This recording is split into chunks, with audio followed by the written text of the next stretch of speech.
So today I'm going to reveal to you my dedicated desk setup that I've been upgrading over the last few months.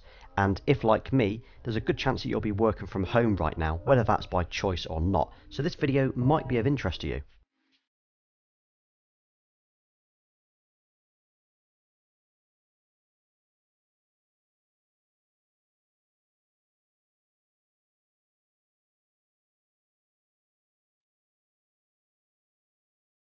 Hello everyone, it's SpawnPoiint and welcome back to another video. So I finally began upgrading and improving my desk setup so it fits in with my daily needs. And we're going to cover my entire setup in this video, including where I got each item and how much it cost. I've also put the timestamps for this entire video in the description too. So if there is a section that you wish to jump to, you can. Also, if you haven't already, don't forget to subscribe to my channel and drop a like on this video as it really does help me out. So jumping straight in, and something that I'm really proud of is the worktop itself. So after looking around at places like Ikea, where everyone seems to get their tabletops from, I couldn't find one that was to my liking. So what I actually did was I bought a solid oak kitchen worktop from Wix's for about £125. Now this also worked out a lot cheaper than some of the other alternatives that I saw on the Ikea website. But as it was just too long, I needed to cut it down to about 160 centimeters in length just to fit the space that I needed it to.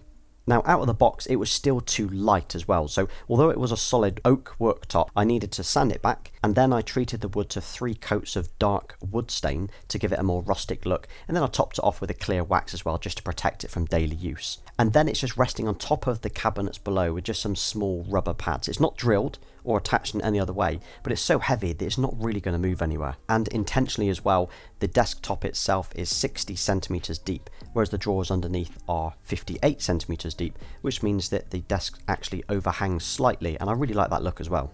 And onto the cabinets underneath. So you've probably already guessed it. These are the Ikea Alex drawers, which pretty much every setup on Instagram has, and these can be purchased for £55 each. Now a lot of comments that I get, and a lot of people will ask, are they the black or the dark grey ones that I have? But they are in fact blue. I think it adds a nice hint of colour without being too much as well. Now when I saw these in the Ikea store, I wasn't sure at first because under their lighting in store, the blue looked almost royal blue, but I did take the gamble, and now I think they do look awesome, and I really think they tie in nicely. And if you visit the Ikea website, where the Alex drawers are listed, you'll see that my setup is actually shown underneath. Now my setup is shown on the black drawers, although my drawers are blue, and it also shows here that I'm using the Linman tabletop, which I'm not using either. What's great about these drawers is the amount of storage you get as well, so there's plenty of storage available. They're really deep drawers as well, so you can store quite a lot in them. All of my drawers are full with paperwork and cables and chargers and batteries and anything that I need on a daily basis, but I don't want on display. And as you can see, I don't have a lamp on my desk at all, and that's because I opted for the LifeX beam above the desk and a Philips Hue light strip behind it. It gives off just enough light that I can also customize it depending on my mood, without taking up any space on the desktop itself. And one comment that I get frequently is, doesn't the beam blind you while you work? Well, it doesn't actually, as what I tend to do is I have the brightness quite low, so it gives off more of an ambient glow. So above the desk I've got the Ikea picture shelf, or the Moss Lander as it's called on the website. These are really shallow but ideal for adding small things like I have here. Now they only come in black or white, so what I actually did was I purchased the black one, and then I painted it grey to match the overall look of the setup. And this shelf was only £9 and measures about 115 centimeters. I've also got a couple of prints here as well. So I've got the Be Fearless, which is from a company called Essential Prints, and I've got the PlayStation print that I actually designed and printed myself to fit the frame. I wanted it to look clean but represent my love for gaming. Now I'm not one to usually add accessories, but in this case I've added a few to the desktop. So I've got a couple of plants. I've got a real aloe vera plant, which is about 10 years old now. And you can see by the size, it's definitely got a lot of growth there. And I've also got an Ikea artificial plant as well. Now both of these plants are in Ikea plant pots as well, which I would take a guess at probably about £5 or £10 each. I've then got a Lamical iPhone stand in a dark grey or a gunmetal grey as well. And then finally I've got a PlayStation cup that I keep on my desk every day as well. Again, just a small PlayStation accessory that I like to show. So onto the speakers and the sound. And as you can see, I don't have any speakers on my setup other than this Google Home Mini, which I actually use every day. So I went for the charcoal colour, and these can be bought for around £30 online. Now, my entire house is set up with Google Home, so I have speakers in every room, and they integrate with my LifeX and my Philips Hue and my Hive and so on. So while I'm sat at the desk, I'll always have the radio or Spotify playing as I work, and although the sound isn't great, I always have it on the lowest volume anyway. Then if I'm about to make or receive a phone call, I can simply tap the speaker and it'll mute or pause the music, and then once I finish that phone call, I can tap it again and the music will continue. And to the side of my desk I've got my window, and I've got some wooden blinds on here as well. Now I've got these blinds from a company called Blinds to Go, and they were only about £100 for these wooden blinds. So these are made to measure, so you literally measure the width and the height of your window, you submit them into the website, and they will make those for you, and they just send them out to you, and you just need to install them yourself, which probably takes about 30 minutes to do. And next is the chair. So for about the last 3 years, I've been using an Eames replica chair, which although looked great in photos, being sat in it for 5 days a week was kind of taking its toll. I knew I wanted a new chair, but I didn't want a gaming chair. I wanted something that was a bit more aesthetically pleasing.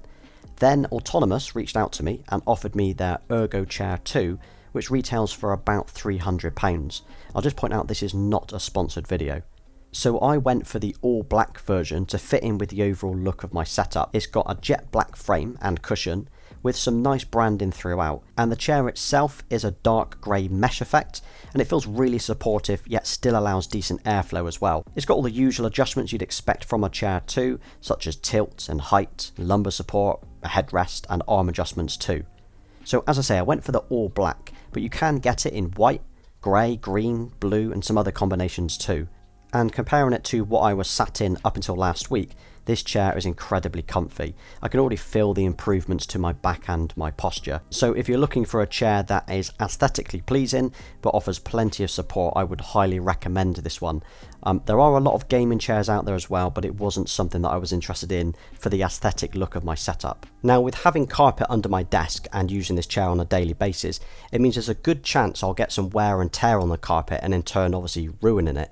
So instead of putting a mat or a rug down underneath it, I've actually used some offcuts from the carpet itself. So that means that not only does it look good, it's practical as well. So what drives my setup? Well, I have the MacBook Pro 15-inch in space grey, which I bought in April 2019. I went for the base spec, which at the time was 16GB of RAM, 256GB hard drive, no extras at all. I actually paid £2,000 for it. Now, that's actually £500 less than the RRP at the time, and the reason for that is I used the Apple refurb option. So I literally saved £500 just by choosing a refurb, and the only difference really being is the box that it arrived in. And I use it every day now for creating my YouTube videos on Final Cut Pro and editing all of my Instagram photos in Lightroom too. I actually have my own presets that I've created over the years as well, and so far, even after throwing 4K footage at it on a regular basis, I've never had a problem. And what I like about having a MacBook over, say, an iMac is the flexibility of being able to move around the house. Like, for example, when I write scripts for my YouTube videos, I'll sit on the sofa on a night brainstorming ideas. I've got a few accessories for it as well that I use on a daily basis, including a SanDisk 1TB SSD, which I picked up for £150, which is tiny. I mean, this thing is really small. I have got a video upcoming over the next couple of weeks as well where I dive into the greater details of it. I also use a USB-C to HDMI adapter as well, and this is something that I use with my desktop screen.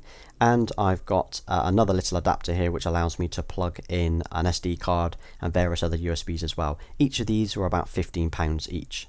And onto my cable management. So if you've seen my TV setup, you'll know that I hate seeing cables or wires, like at all. If I can hide a cable, I will. Everything has to be as neat as possible. So although I have loads of wires for the screen, the lights, the chargers, the speaker and so on, you can't really see them. And that's because I'm using the Ikea Signum cable tidy, which was only £10 off their website, and it keeps all of my cables neatly hidden under the desk. And it's held in with 4 screws and can be removed really easily simply by undoing 2 bolts on the bracket either side. And what I like about the use of this cable tidy is it keeps all of the wires and your plugs off the floor as well, so it keeps them nice and neat. And moving on to the monitor, I'll be honest, the screen that I have is nothing special. It's about a 3 or 4 year old Dell monitor. It's about 24 inches in size. It does the job. I mean, it looks great and I use it on a daily basis, but I want something bigger and I want something better. So it's something that I will be looking to upgrade this year. And if you've got any recommendations, please drop them in the comments below. So finally, the overall look of my setup, and I love it. The aim that I had was to have a workspace that is not only aesthetically pleasing, but somewhere that I can be productive with little distraction.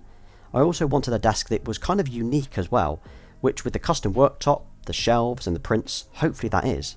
And what are my plans for 2020? Well, other than the new monitor, I'd also like to add some speakers, a keyboard and a mouse, and possibly a desk mat as well. I'd also like to wall mount or at least mount the monitor on an arm too, as I think that'll look pretty neat. But what do you think? Is there anything that you would change or add to my setup? And if you are building your setup, maybe you're working from home more frequently than you expected this year, I hope I gave you a few new ideas or maybe answered some questions for you.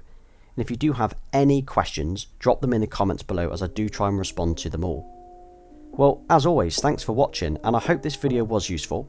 Please don't forget to like, subscribe and follow me on Instagram. Until next time.